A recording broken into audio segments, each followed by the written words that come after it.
Yo, il y a pas longtemps, je discutais avec un pote sur, sur les femmes et du coup, il y a quelque temps, je propose une sortie à une femme et puis ça se passe très bien parce que j'avais organisé le truc, j'avais fait un truc très bien et du coup, il m'a dit: «Bah, c'est bien parce que tu as créé une chanceuse» et sur le coup, j'ai pas compris et on en a discuté et j'ai trouvé ça vraiment cool comme, comme idée, du coup, bah, je te la partage. Créer une chanceuse, c'est faire en sorte que la fille que tu vas côtoyer, elle soit chanceuse de vivre ce moment-là avec toi. Parce que le but d'avoir une sortie, le but de proposer quelque chose, mais ça peut, là on parle pour un rendez-vous avec une femme, mais ça peut être même une sortie professionnelle, ça peut être une sortie amicale.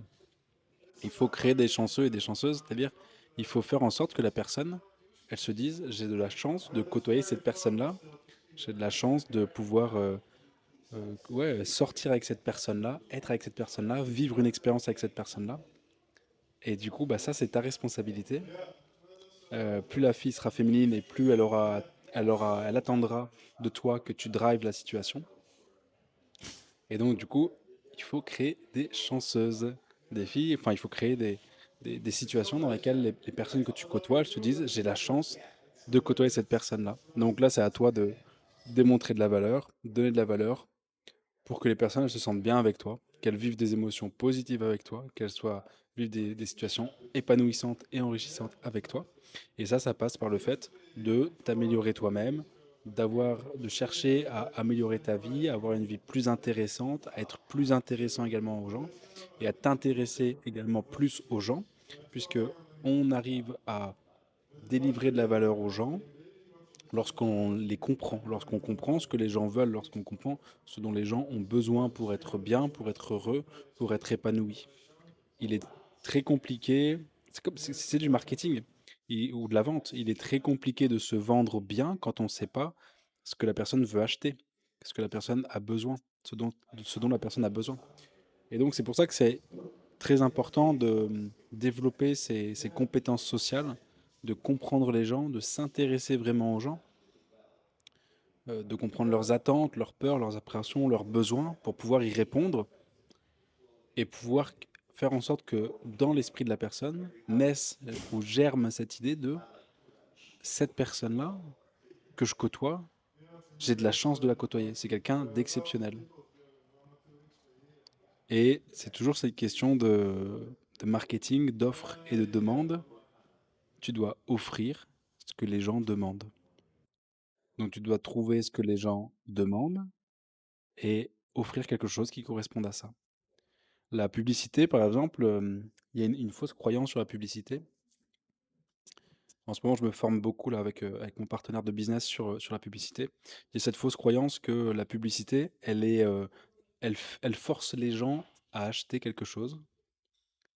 Sauf que jamais, jamais aucune publicité, que c'est une affiche, un spot télévisé, un message de la radio, jamais aucune publicité n'a forcé quelqu'un qui n'avait pas envie d'acheter à acheter quelque chose. La publicité, c'est simplement aider une personne à passer à l'action, mais elle a déjà envie d'acheter. Elle a déjà elle a déjà l'engrenage qui a été mis en place, qui est en action. C'est juste que la publicité, elle va accélérer cette action-là. Et, et c'est pareil c'est pareil du coup pour les relations. En fait, cette offre et cette demande, on va juste accélérer le fait que les personnes, elles aient envie de vivre des relations épanouissantes. C'est humain, on a envie de vivre des relations épanouissantes, on a envie d'être en relation amicale, amoureuse avec des gens. Et on va juste simplement accélérer ces choses-là parce qu'on va proposer exactement ce qui match avec le marché. Et, et ce qui est bien, c'est que le marché, il est fondamentalement, structurellement toujours le même. C'est-à-dire que la psychologie féminine, elle est fondamentalement similaire partout. Il y a des différences culturelles après, tu vois, mais mis à part, après, enfin, chaque personne est différente, mais le fond reste, reste le même. Et c'est pour ça que c'est intéressant d'étudier en fait les gens, de comprendre ce dont les gens ont besoin, parce que ça soit un paysan dans le Larzac ou un bobo de Paris, ils ont, ils auront les mêmes besoins de base. Et après, bah, il faut juste étudier les spécificités de chaque personne, de chaque groupe social, pour comprendre, bah, quels sont, les besoins plus raffinés, plus fins et pouvoir y répondre. Là, il y avait un gars là, j'ai suivi un cours de marketing et de vente, qui est un domaine qui me passionne, de plus en plus et le gars disait que, tout est vente dans la vie. Une relation, amoureuse, c'est de la vente dans le sens où, on va, répondre à une offre, répondre à une demande avec une offre. On va se vendre nous-mêmes pour faire accepter à la personne de nous, intégrer dans sa vie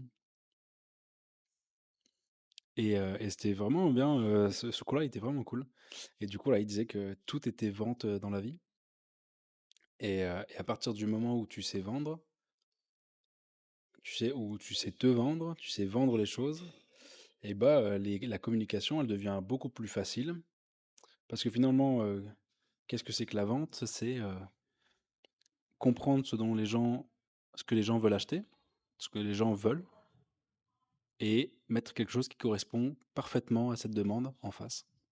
Et donc ça s'applique, dans tout quoi, dans tous les domaines. C'est pour ça que la vente, le marketing, les relations, la psychologie humaine, c'est des domaines qui sont universels.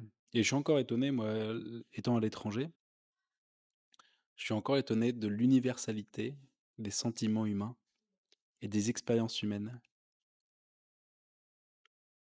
C'est, je rencontre, des personnes qui ont une culture complètement différente, qui ont grandi, qui sont nés, qui ont grandi, qui ont vécu sur un plan de la Terre complètement différent au mien, et pourtant, ils vont traverser sensiblement les mêmes épreuves et auront sensiblement les mêmes émotions et les mêmes sentiments face à ces épreuves-là. La Le fait de, par exemple, de vouloir un enfant, c'est la même chose. La sensation viscérale pour une femme, c'est la même chose en Asie, en Afrique, en Amérique, en Europe. Le fait de la douleur de perdre un proche, c'est la même chose en Asie, en Océanie, aux États-Unis, en Europe. Et du coup, il y a vraiment des expériences universelles et des ressentis universels. Universels, ouais. Et je suis encore impressionné par ça. Pour conclure, fais en sorte que les gens autour de toi soient chanceux de te côtoyer. Pas dans le sens arrogant. Faut pas être arrogant de soi-même, tu vois. Faut pas être imbu de soi-même en disant je suis le meilleur, ils ont de la chance de me côtoyer. Mais justement, dans le contraire, de se mettre au service des autres en se disant je vais faire en sorte, je vais tout faire, je vais faire en sorte que les gens se sentent bien à mon contact et qu'ils aient envie qu'ils ont envie de rester avec moi, qu'ils ont envie de me côtoyer et d'avoir des expériences épanouissantes et enrichissantes avec moi.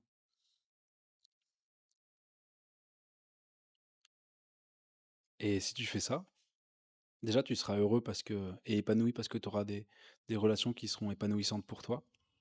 Tu rendras service aux autres, tu auras une place, tu seras reconnu. Et en plus de ça, bah, du coup, tu auras des gens qui vont te kiffer. Voilà. Fais des chanceux et des chanceuses. Ciao. Et merci à tous ceux qui se sont abonnés. Vous êtes au top. Mettez dans les commentaires. J'essaierai d'y répondre à tous. Si vous trouvez que c'est pertinent, si vous voulez d'autres vidéos comme ça, et si vous êtes des beaux gosses. Ciao.